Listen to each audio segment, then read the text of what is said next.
We will now move on to the budget report with Corey Troutman. The floor is yours.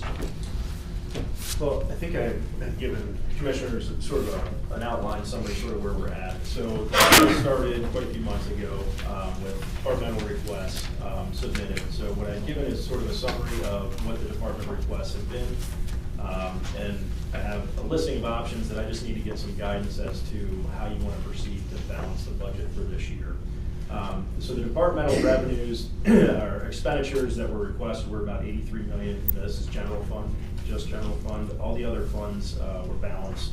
They either have subsidies, which come from the general fund, or available fund balance that will be balancing those funds. So primarily focused on the general fund, which the requested shortfall was about, before I say the number, keep in mind this is wish list items as well as other things. So there's about $7.5 million, of which $5.1 million is capital requests, some of which are, like I said, wish list items, those kind of things, which gets us to an operating shortfall of about 2.4 based on the requests.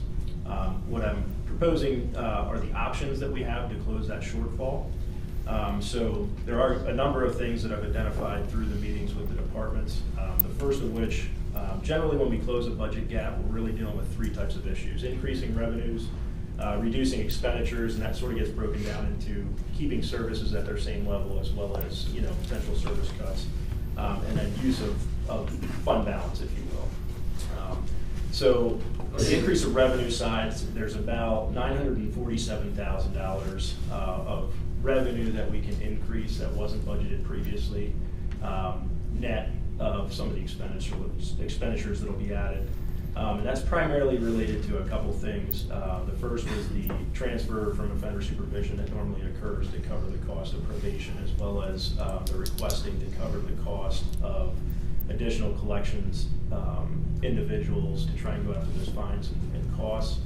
And then there's also a net number of about, I think it's $300,000 that they're planning on bringing in revenue with those costs. So that's a big portion of that, as well as there's some money that we had received grants for voting machines that could come into there as well.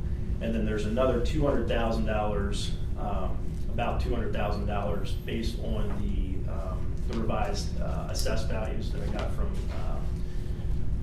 Kevin McElwain. So we can increase those. And then the only other option that would be there from a revenue standpoint would be to raise the millage rate. And the mills, 1 mill for us collected at the current projected rate of 90%, which is about where we're at, is about $2 million. That would also be on the table. As far as reduction of expenditures, I break those down into operating as well as, the operating, which you have payroll and the non-payroll. From the non-operating side, we had met with the community college, and there is on the table the ability to defer about $1 million of their subsidy into a future period. They'd be able to push that back, which would create us some budget space in the 2019 budget. I'm also proposing that there's some what I'll call miscellaneous cushions throughout the departments that I'd like to centralize into the general fund. Gather up those excess cushions so that we can deal with the issues as they arise across the county. I think there's potential budget savings of about $150,000 there if we aggregate those. And most of that has to do with estimates, high point estimates, I'll call them, where we're building in some contingencies at the department level that I think we can cover, at the general fund side. And then we also have, for your consideration, there were additional subsidy requests over the prior year. The community college requested an extra $100,000. I think that was primarily for airport rent as well as repair of a roof. Ag Preservation Board requested about $15,000 additional in office allocation, as well as about $40,000 increase in Act 13 funds, which we'll get to a little bit later. And then the Conservation District had requested an additional $17,475 for an outreach to farmers and street bank stabilization program. So those are the additional items that would be above what their allocation requests were. Some are for different things. And the last two, the Ag Preservation Board and Conservation District, are potential, and we can talk about this. There is a potential to use some of the Act 13 money for those. So I don't know that that's as critical of an item here, but we can consider those going forward. And then the last recommendation that I'd make for the non-payroll items would be just to, there's a lot of contracts that we have out, just looking at those and maintaining those, and as they expire, I know was a recommendation in the EIP as well, just to look at, potentially rebidding those and those kind of things to keep our costs in line with what the market is. I don't really have a number on that, but that's an option that's out there. As far as the payroll and benefits side, we did get some information from our claims administrator, and their projection is that our costs are going to go up by about $2,000 per employee.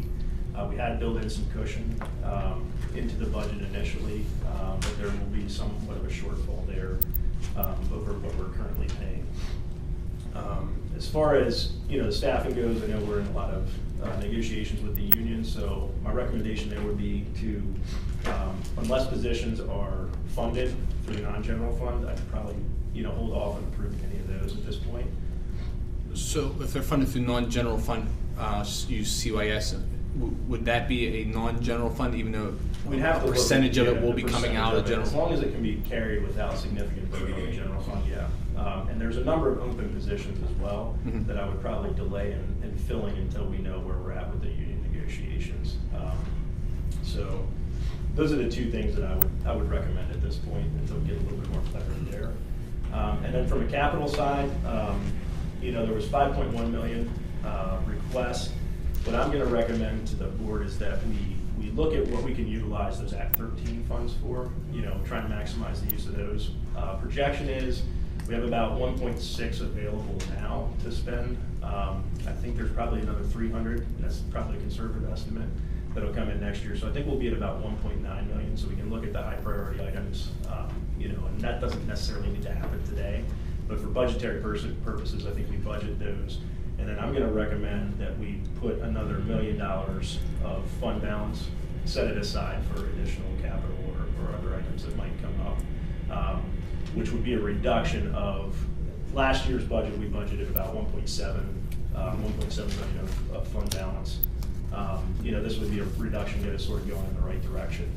The only other options that we would have are to consider, tax increase. We could consider, cuts to services, personnel, that kind of stuff. But I think this gets us to a budget that we could probably live with from that standpoint. So I'll let you know. That would cut down on line item requests that we sign hundreds of, where we have a pot of money and they'll have to come to us for their requests. Yeah, a lot of the things, there's just contingency built in because we don't know. They're mandated services that we have to provide, but the way we've been budgeting is there's certain things that might happen or might not happen. And I think from the county side, it's just easier to try and have a centralized pot that they can come to, departments can come to request if there's an item that, is just out of the ordinary.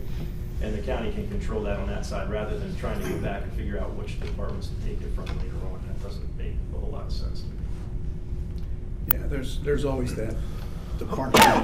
If I have money in my budget, if I don't spend it, I'm not going to get it in the next budget.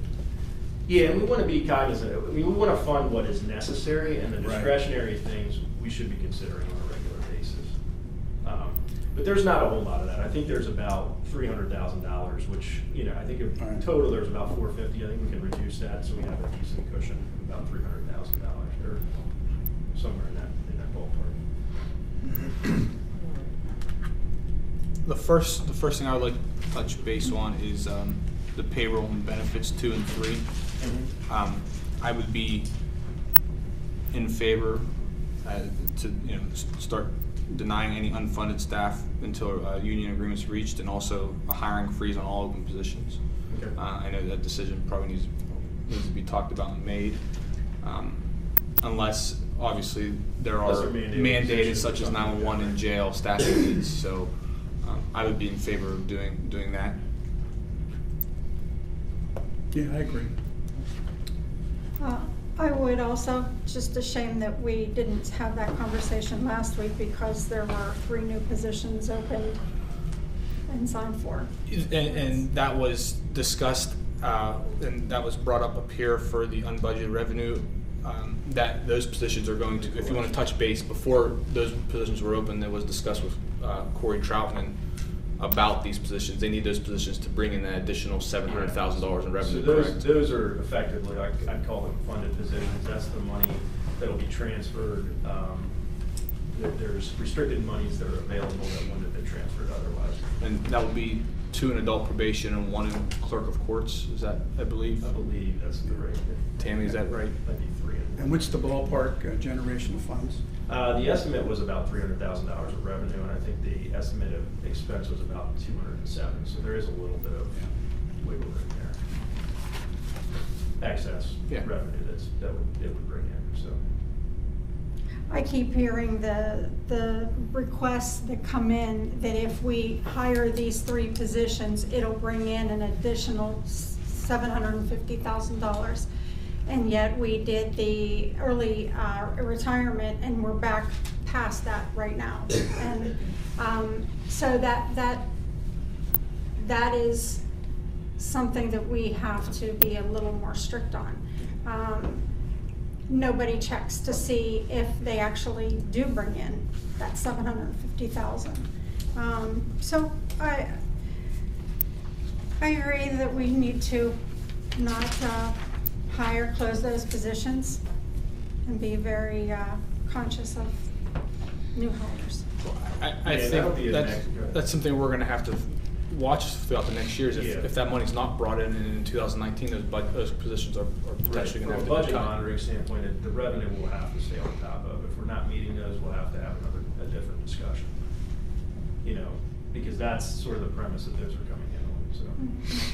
Well, we said that about hiring the hotel tax person, and we can see that that's obviously not happening. The hotel tax person was here before we took office. So that wasn't something, that wasn't a new hire since the budgets have been going on. The position is here. Yeah. To make full-time, she was part-time.